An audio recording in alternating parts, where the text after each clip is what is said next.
السلام علیکم ورحمۃ اللہ وبرکاتہ۔ ارشاد باری تعالیٰ ہے، آپس میں قطع رحم مت کرو، یقیناً اللہ تم پر نگہبان ہوگا۔ اگر تم آپس میں تعلق ختم نہیں کرو گے تو اللہ تم پر مہربان رہے گا۔ اس بات کے پیچھے نہ پڑو جس کا تمہیں علم نہ ہو، یعنی کسی کی جاسوسی نہ کرو، بے شک کان، ناک اور دل، ان سب سے قیامت کے دن حساب لیا جائے گا۔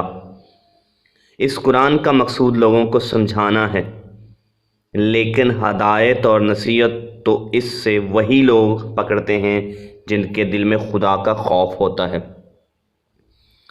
انسان کو حکم ہے کہ اپنے والدین سے اچھا سلوک کرے، اور اس کی ماں نے اسے پیٹ میں رکھا اور تکلیف برداشت کی، اور اس کی پیدائش کے وقت تکلیف اٹھائی۔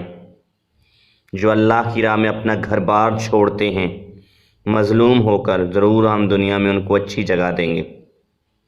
اولاد کی پرورش اور تربیت کا خاص خیال رکھو، آخرت میں اولاد سے اطمینان پاؤ گے۔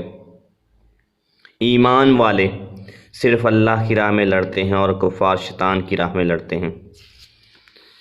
قرآن مجید فرقان حمید میں ہے کہ اے ایمان والو، میرے اور اپنے دشمنوں کو دوست نہ بناؤ۔